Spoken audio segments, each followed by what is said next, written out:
اعوذ باللہ من الشیطان الرجیم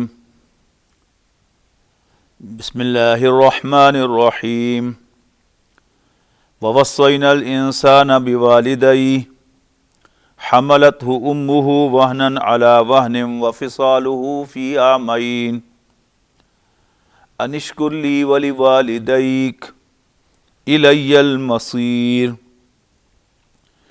وَإِن جَاهَدَاكَ عَلَىٰ أَن تُشْرِكَ بِي مَا لَيْسَ لَكَ بِهِ عِلْمٌ فَلَا تُطِعْهُمَا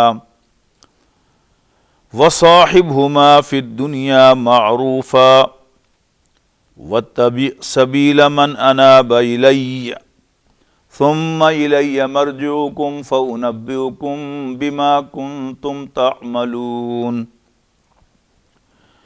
یا بنی انہا ان تک مثقال حبۃ من خردل فتکن فی صخرۃ او فی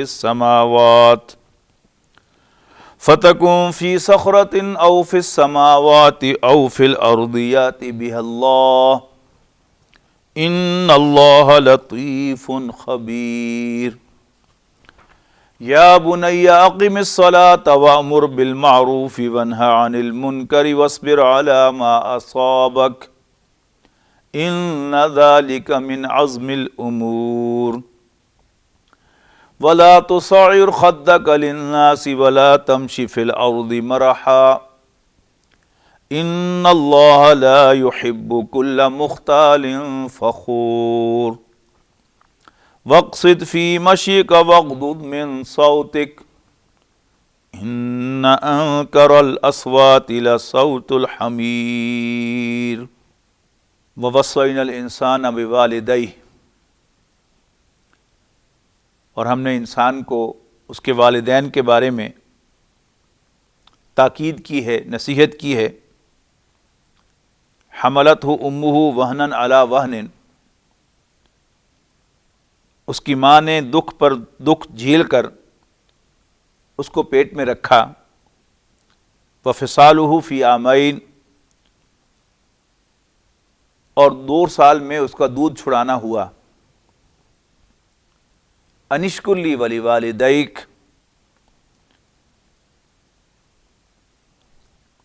کہ شکر کر میرا اور اپنے والدین کا۔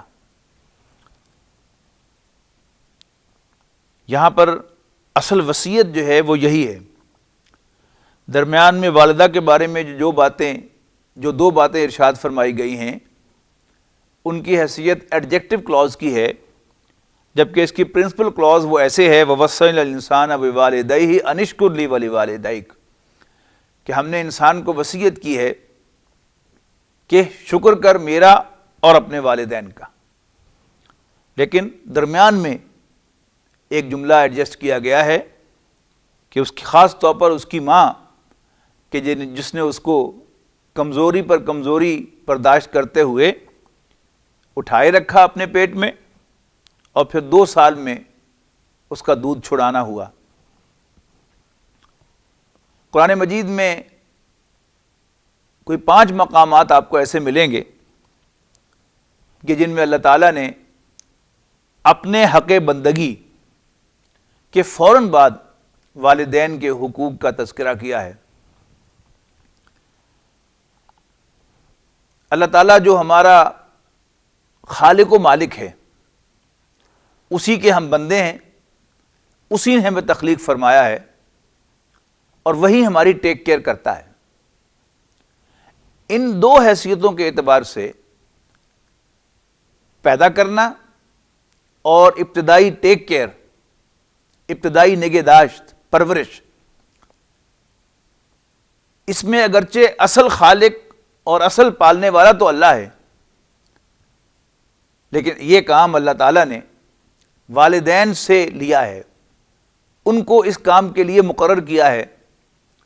وہ اللہ کے حکم سے، اللہ تعالیٰ کی تدبیر سے ایک اللہ کا بندہ پروڈیوس کرتے ہیں، پھر اس کو پروان چڑھاتے ہیں، اور جب وہ بالغ ہو جاتا ہے تو اللہ تعالیٰ اس سے خطاب فرماتا ہے، اس لیے کہ دین کا مخاطب، قرآن مجید کا مخاطب ایڈریسی، جس سے اللہ تعالیٰ ایڈریس کرتا ہے، وہ عاقل و بالغ شخص ہے، بچہ نہیں ہے۔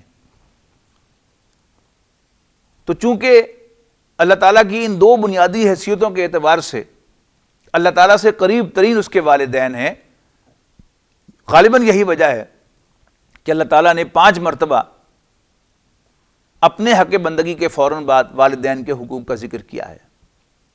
سورہ بقرہ میں، سورہ نساء میں، پھر سورہ بنی اسرائیل میں، اور پھر یہاں پر دیکھیے گا، یعنی بعض جگہوں پر تو ایسا ہے کہ اللہ تعالیٰ نے ایک ہی جملے کے اندر اپنے حق بندگی اور والدین کے ساتھ حسن سلوک کا ذکر کیا ہے۔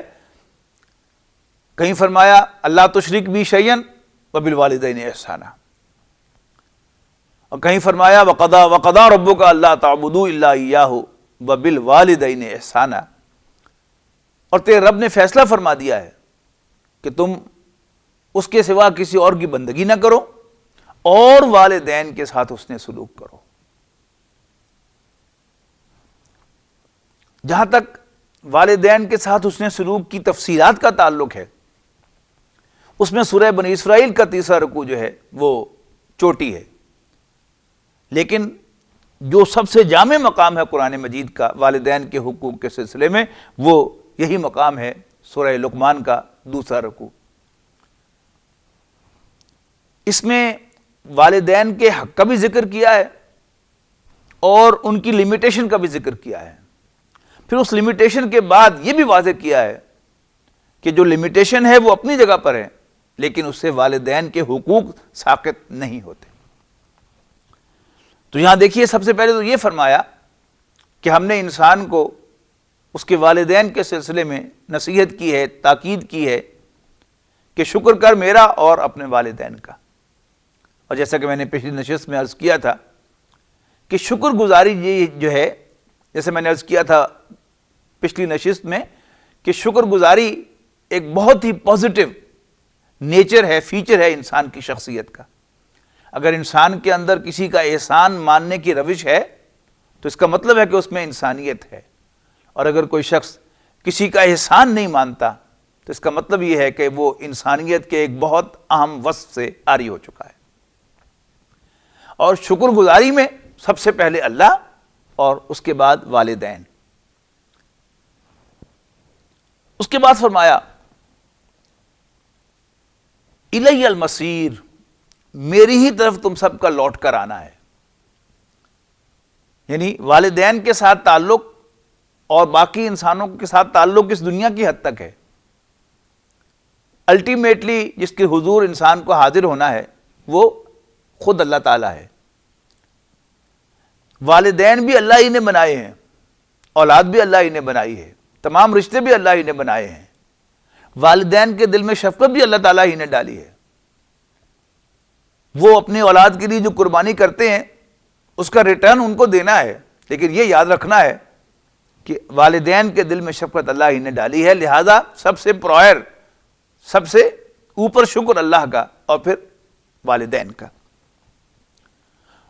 یہ یاد رکھنا بھی انتہائی ضروری ہے کہ ہم سب نے مرنے کے بعد اللہ تعالیٰ ہی کے حضور حاضر ہونا ہے۔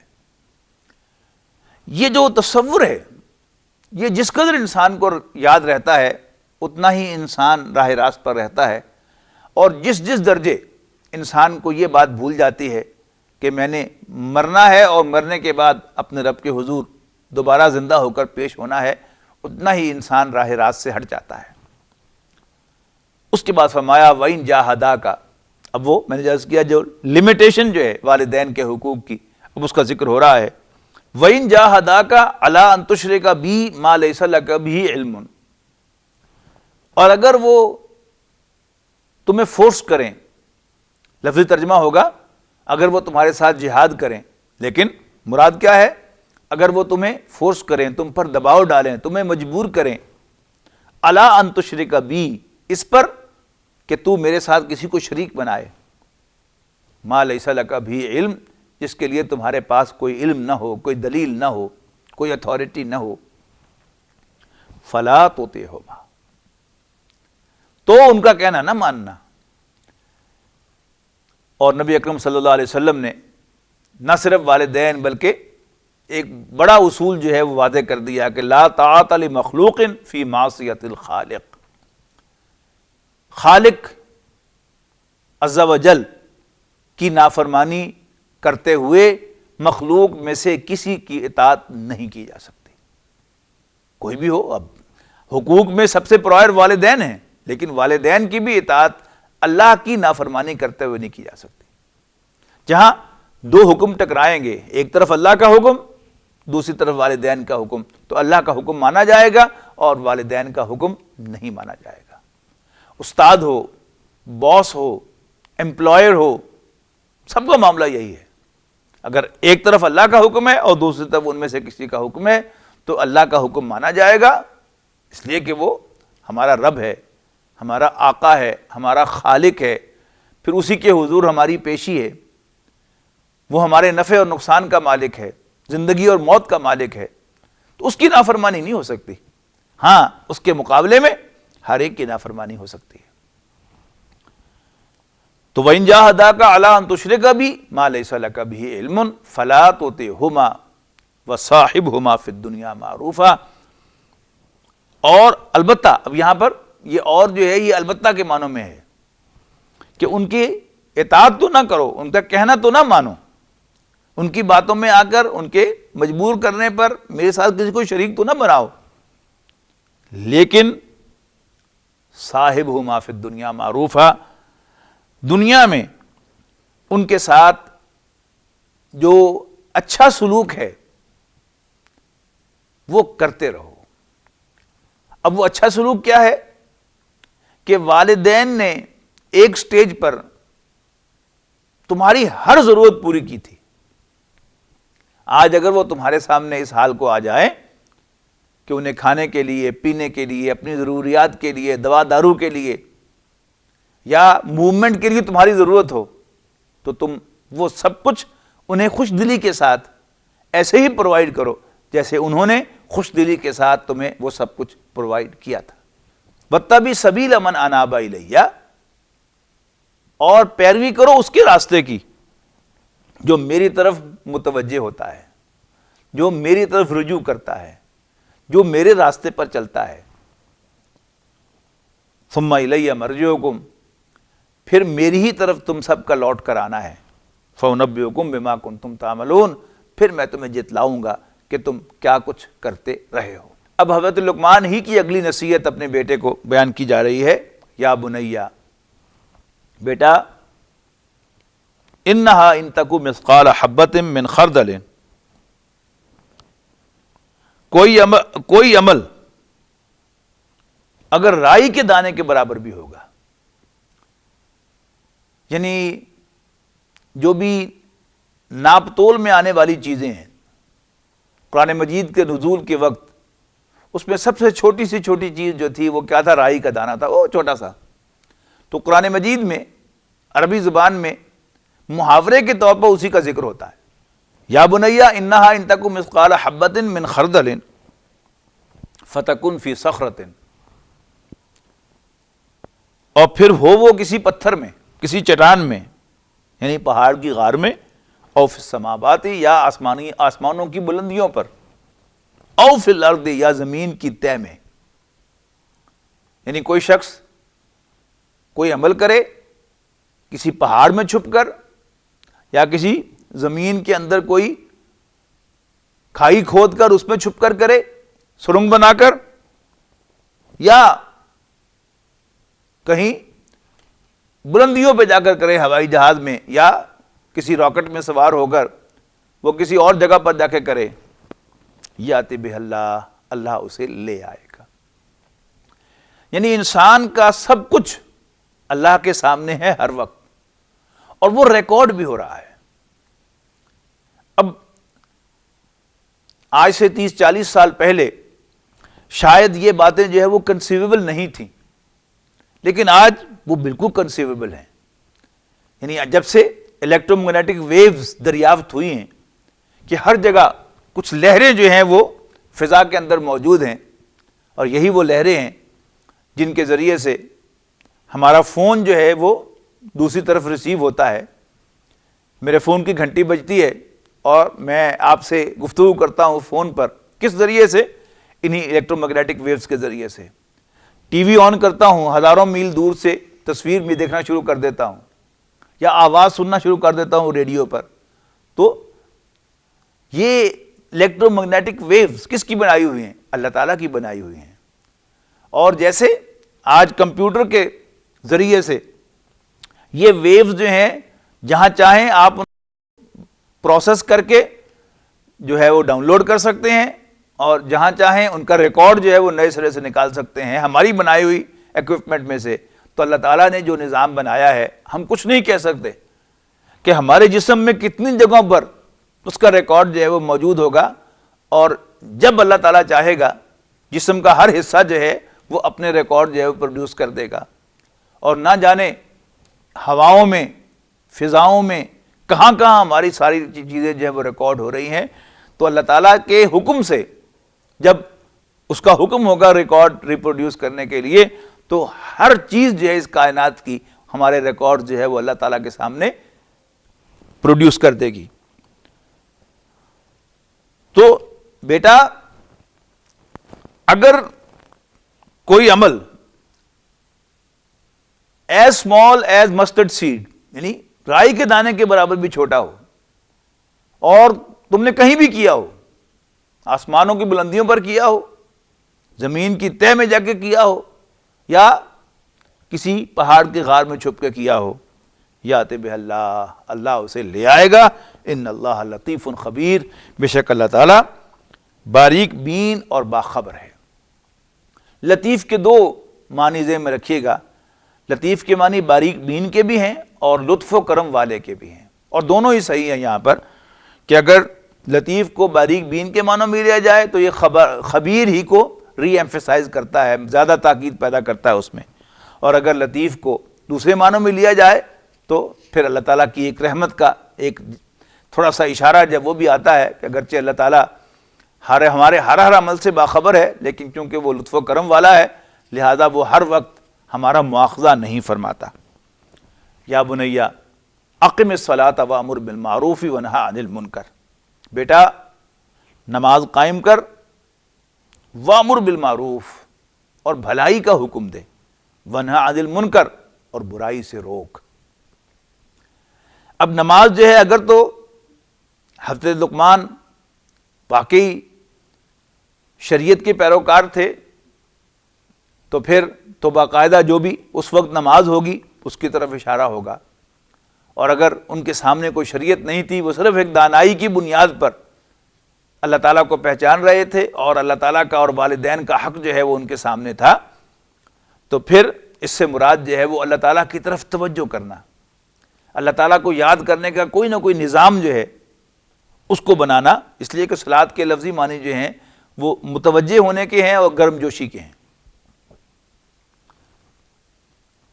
ہماری نماز کیا ہے کہ ہم اہتمام کے ساتھ اور گرم جوشی کے ساتھ دن میں 5 مرتبہ اللہ کے حضور حاضر ہوتے ہیں اور 10 بستہ کھڑے ہو کر اللہ تعالیٰ سے التجا کرتے ہیں اور اس کے ساتھ معاہدہ کرتے ہیں کہ ہم تیرے بندے ہیں، تجھی سے مدد مانگتے ہیں۔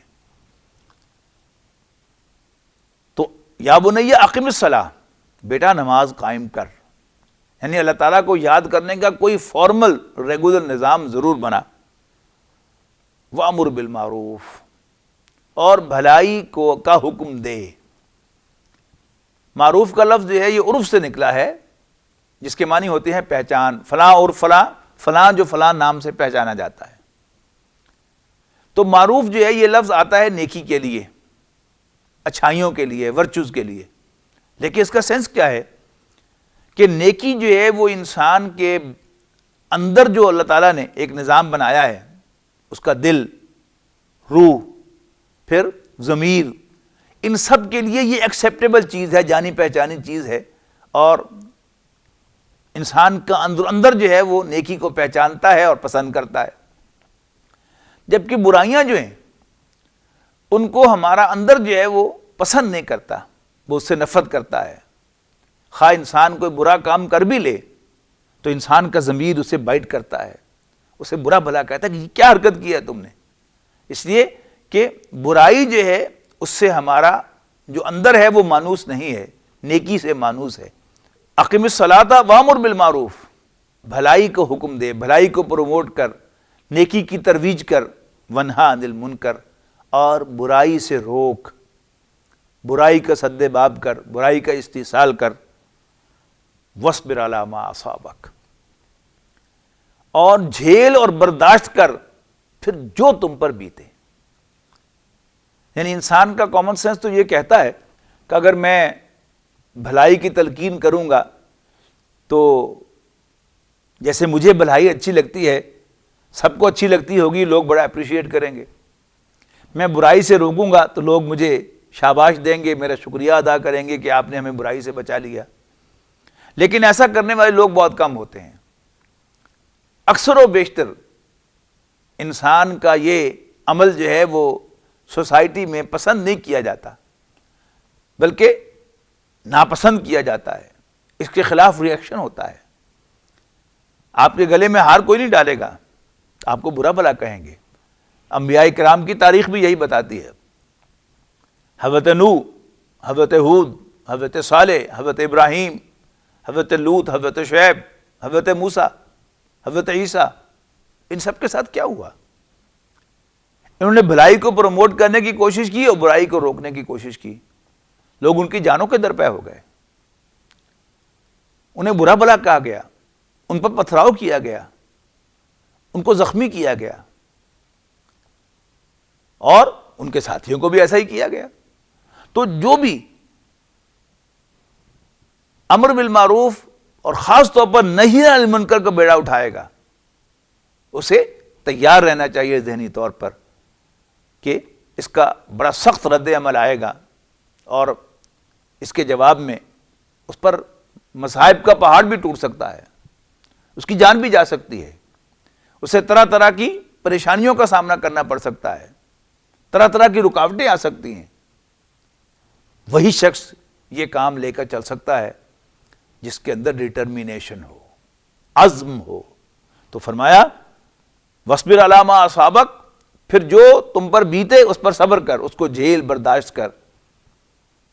إِنَّ ذَلِكَ مِنْ عَزْمِ الْأُمُورِ، یقیناً یہ بڑی ہمت کے کاموں میں سے ہے۔ اس دنیا میں جتنے بھی بڑے بڑے نام ہیں جنہیں دنیا نے عزت بخشی ہے، بالآخر وہ وہی ہیں کہ جن میں صبر و استقامت تھی۔ Not gold but only men can make a people great and strong, men who for truth and honor's sake steadfast and suffer long۔ یعنی steadfastness، انسان کا جھیلنا، برداشت کرنا، استقامت کا ثبوت دینا، ڈٹے رہنا، یہ ہے اصل میں انسان کی انسانیت کا ایک ثبوت۔